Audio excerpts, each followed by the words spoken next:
Welcome back to another episode of We Don't Know What to Watch, the podcast where two guys watch random movies and talk about them. And with me, as always, is the amazing, the incredible, the Delta Airlines to my Spirit Airlines, Kyle Mulford. And I'm Noah Saturn. How you doing, Kyle?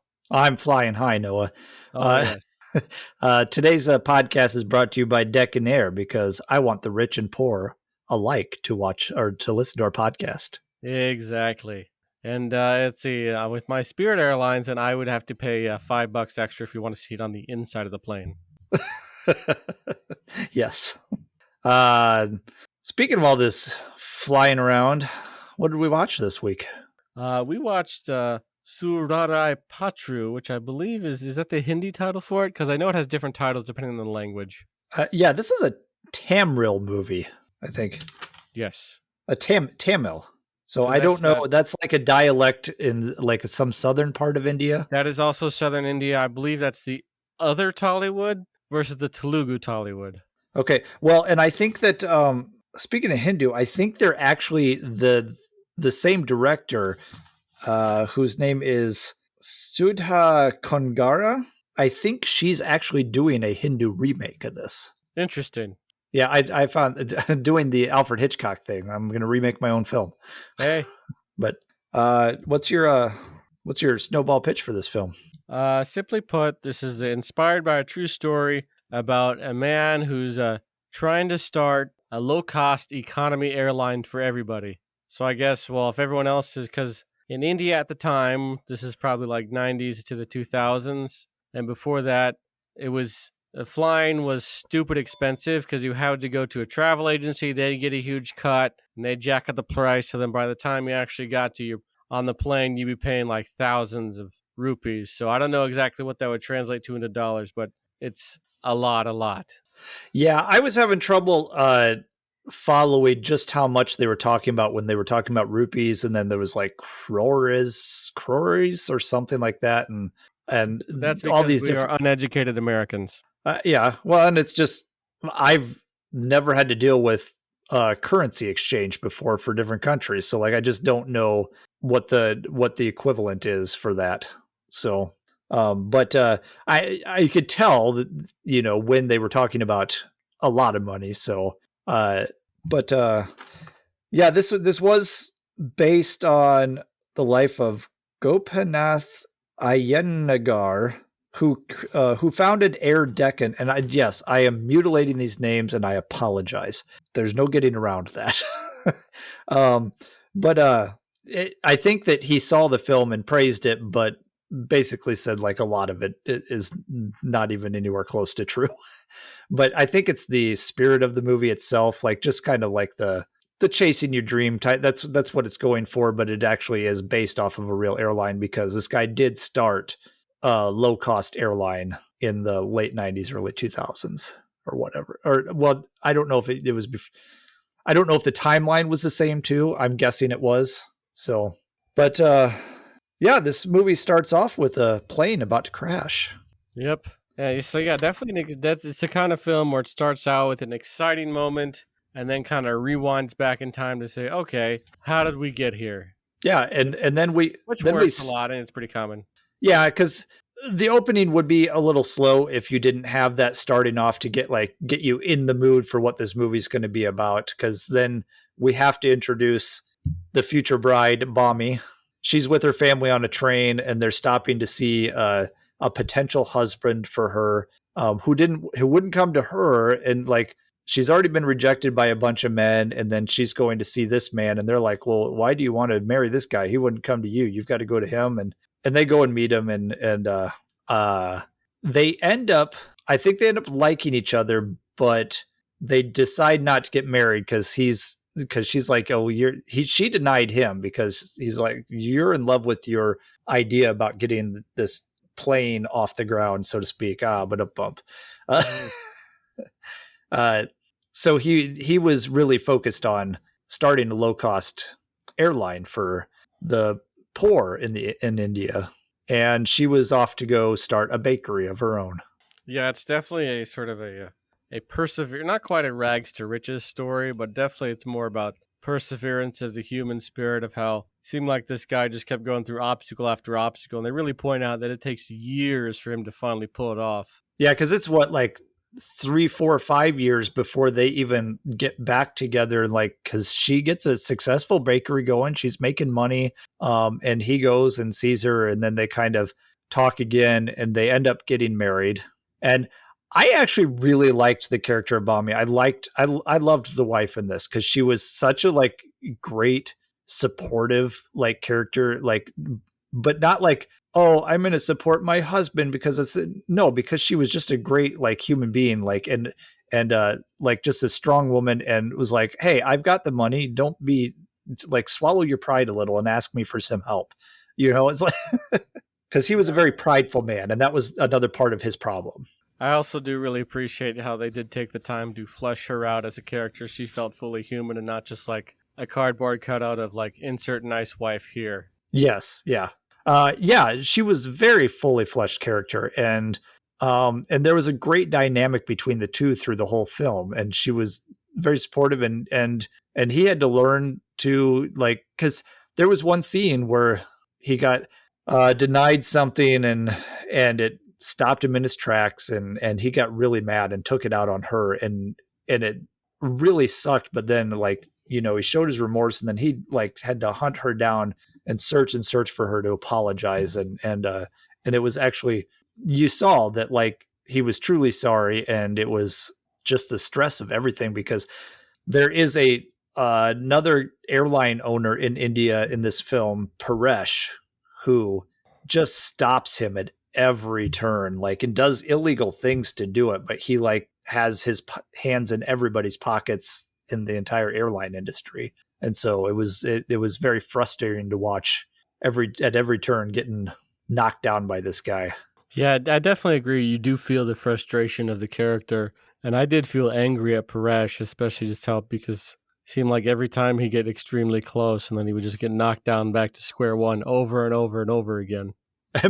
Paresh had this he was like this, almost like this mustache twirling bad guy. Like, even to the point where it's like, he goes into a restroom, he's like, ew, the help is in here, like, get him out.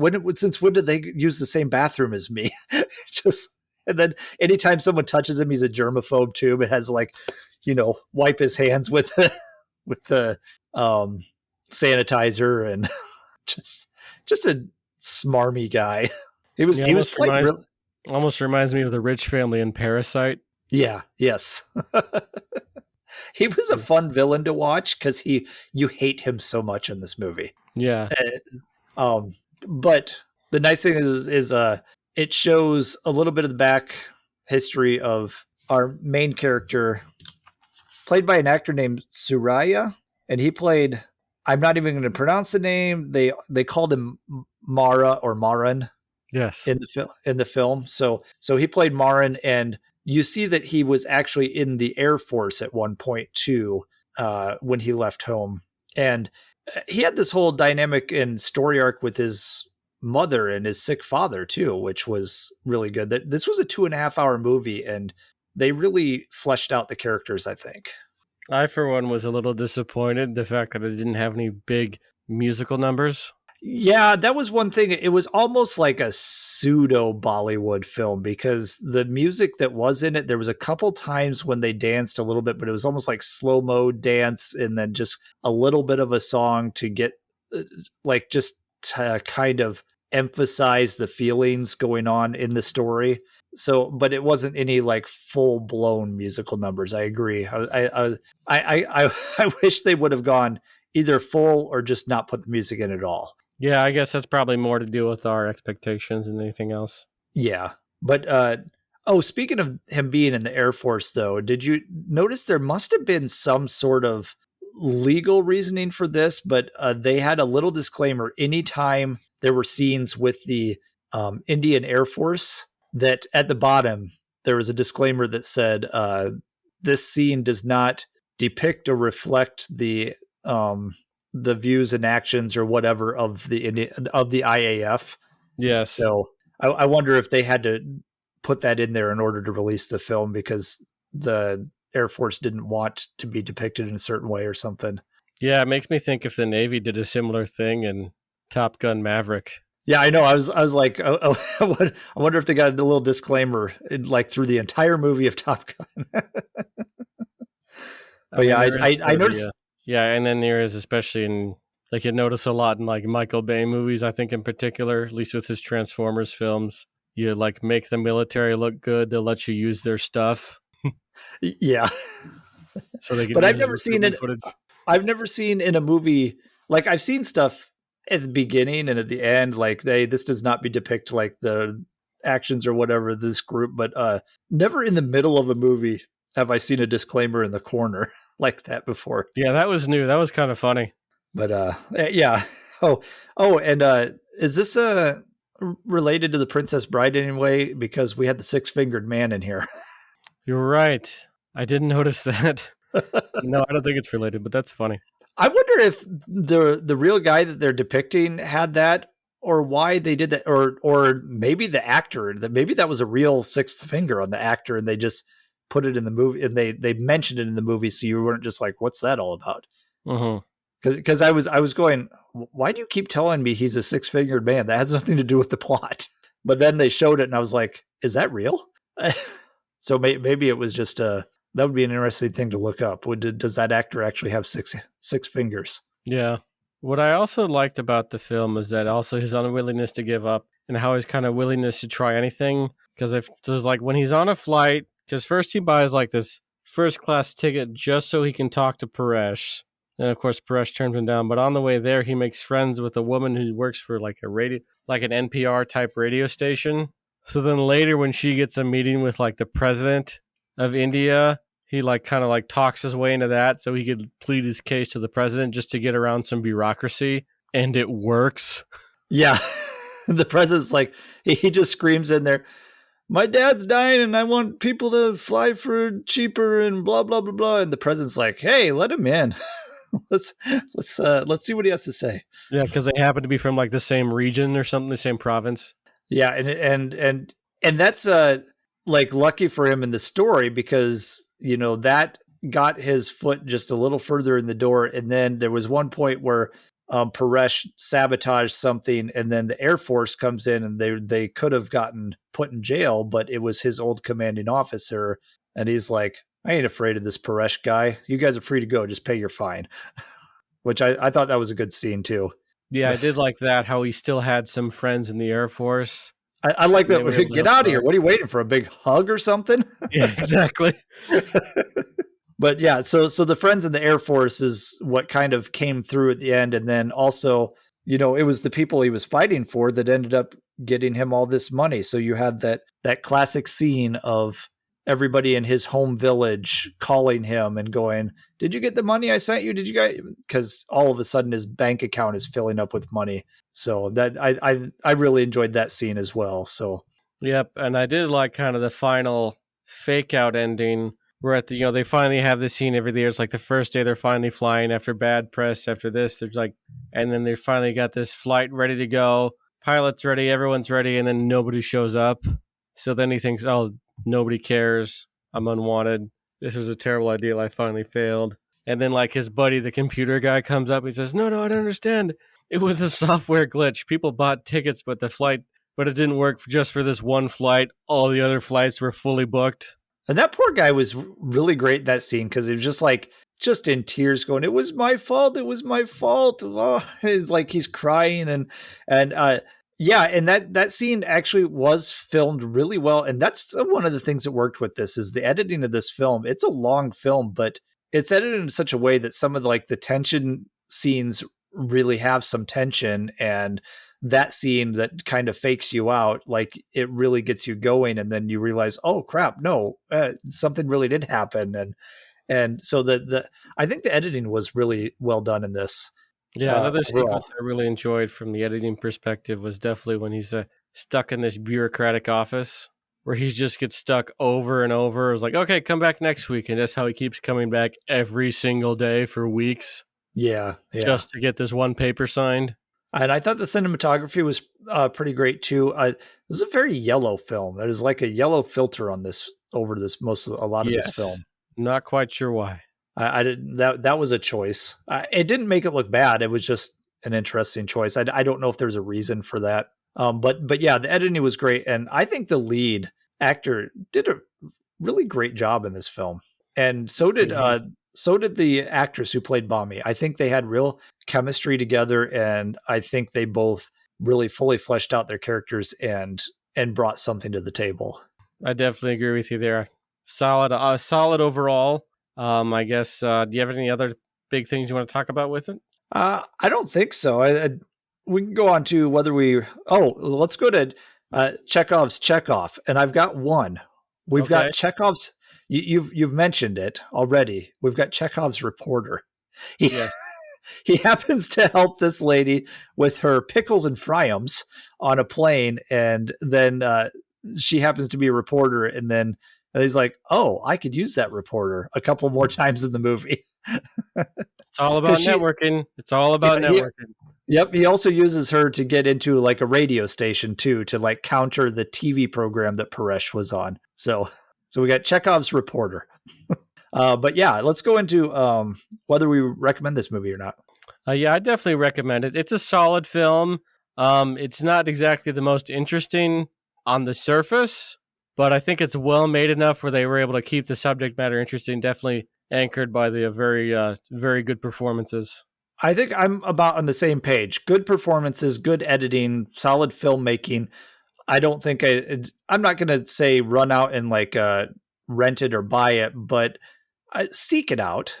And it is on Amazon Prime. So this was a victim of the pandemic. It was supposed to come out in theaters in like early 2020, and then the pandemic hit, and there was all sorts of crap that ensued, and finally it was just released digitally on Amazon Prime in November of 2020. So unfortunately, it was a victim of the pandemic and didn't hit the theater when it was supposed to. But yeah, that means though that it is on Prime and you can watch it. So if it sounds interesting to you, I would seek it out. Definitely. What would you give as a double feature for this? Yeah, so if it's a film that we liked, in this case we obviously did, it's a double, well, what would go with it? Or if it's a film that we didn't like, what would we do instead? So for this one, I'm going to stick Indian film with Indian film. I will probably talk about this film a lot in the coming future. We recorded an episode of where I mentioned it and of one of our mini episodes. I'm going to go with RRR, which is currently streaming on Netflix. RRR is I would think the ultimate Indian action epic because it has two of the biggest stars and the biggest director all making a crazy action movie together. It's amazing. Awesome. I just couldn't come up with something for this. So this is going to sound like a weird double feature, but hear me out. I'm going to recommend It's a Wonderful Life because yes, that is about a man who like, he doesn't have like the perseverance that this guy does. Cause this guy's like, I'm going to get my dreams no matter what. Jimmy Stewart has more of a, kind of a loss in faith in humanity and like tries to kill himself. But overall, it's about persevering his little bank over the mustache twirling banker, big banker in the town. And there is also the scene of the entire town coming together and giving him the money to, pay off the loans and stuff and helping out. So there is a very similar scene that this movie has. So there are similar themes. I see it. There are similar themes to this. So coming together for the little man and helping out the people that the big businesses won't help and fighting the big business with your little business. So yes, and the words of Mr. Potter from that, and a happy new year to you in jail. I mean, he's just as mustache twirling as Paresh was in this movie. So fair enough. So all right, now we're on to the next segment. Let's spin for our next film. I'm going to ask, we haven't picked a genre in a long time. Should we go random genre again, or should we pick one? What are you feeling? I'm feeling, let's try something scary. It's been a while since we've done horror. All right. We'll hit horror 70 or better and spin the wheel.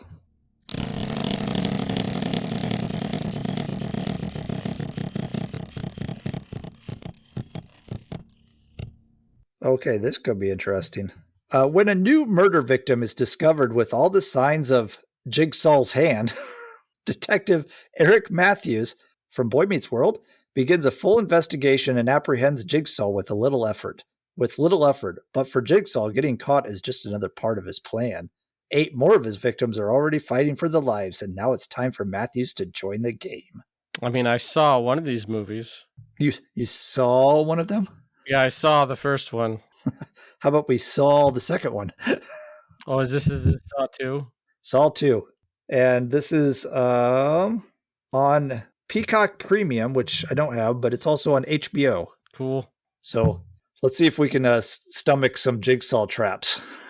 Yeah, I'm not a fan of that type of horror typically, but for the podcast, at least it's not. At least these movies are short.